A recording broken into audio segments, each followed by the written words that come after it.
Kaon di kaging ani. Patagaw jud ka. Ay jud pagpahuli.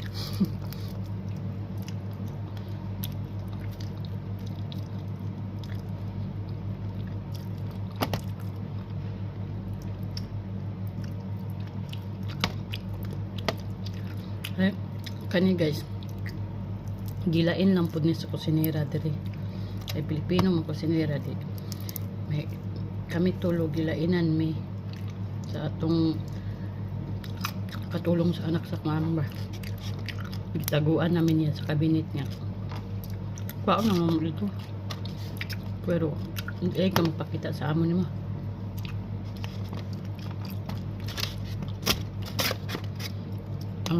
Tago ang yun.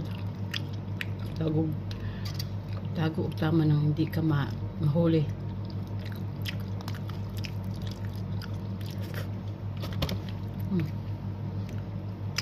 Fruit na.